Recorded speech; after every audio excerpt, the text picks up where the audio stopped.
లోబడి ఉండండి.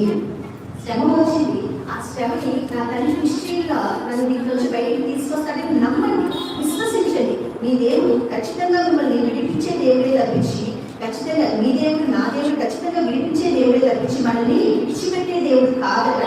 ఆయన ఖచ్చితంగా నమ్మకమైన ఆయన కనుక ఎన్ని శోధనలు, ఎన్ని కష్టాలు, ఎన్ని బాధలు వచ్చినా సరే ఒక్కటే చెప్పాలి, అపవాది దగ్గరికి వెళ్ళి నా దేవుడు నమ్మదగిన వాడు, నువ్వు చెప్పే మోసపు మాటని నేను వినడానికి లేను అని. అపవాది ఎలాంటి మనకి ఎవరు శోధన తెస్తుంది, మన చోదరికి వచ్చి వేడిపోయిన మాటలు చెప్తూ ఉంటుంది.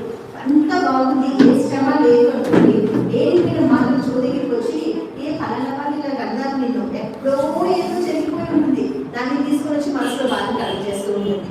అవునా? లేకపోతే ఆ మనసులో బాధ కలగడం వల్ల అల్లరికి కోపం వస్తుంది. ఆ కోపం వచ్చి వాళ్ళు కనపడ్డప్పుడు 4 మాటలు మనం విసురుతాం. మాటలే కదా, గాలి విసిరినట్టు చేయి ఓడికి వచ్చినట్టు విసరటమే. అది ఏం చేస్తుంది, తిరిగి చిరిగి గొడవైనట్టు పెద్ద గొడవ అవుతుంది. అప్పుడు ఇంకా కష్టం, వాళ్ళేదో మనల్ని చేయటం, మనమేదో వాళ్ళ కోసం చేయటం, కక్షలు ఇవన్నీ కలుగుతాయి. దాని ఏదో ఒక ద్వారా రాయి విసురుతారు. ఆ రాయి విసిరినప్పుడు మనం ఒకటే చెప్పాలి, నా దేవుడు నమ్మదగిన వాడు.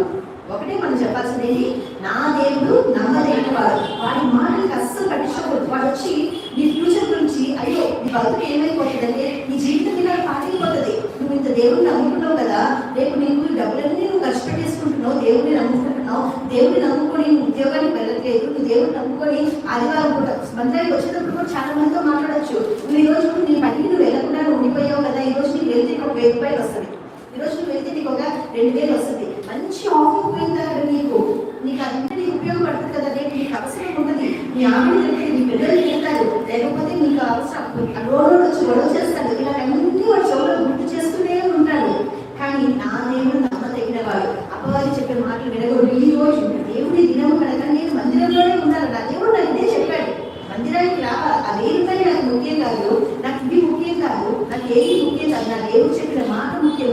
నా దేవుడు నన్ను ఆశీర్వదిస్తానన్నాడు, నా దేవుడు నన్ను దీవిస్తానన్నాడు. అది నిజం, నీ మాట కాదు. 100 మంది నా ముందు వచ్చి నిలబడ్డా సరే, నా దేవుడు నా పక్షాన్ని నిలబడితే వాళ్ళందరూ కూడా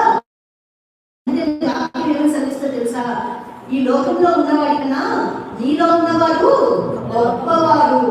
ఆ గొప్పవాడు చెప్పిన మాటలు మనం వినాలి, కానీ ఈ దుష్టుడు చెప్పిన మాటలు మనం విని శోధనలో పడిపోకూడదట.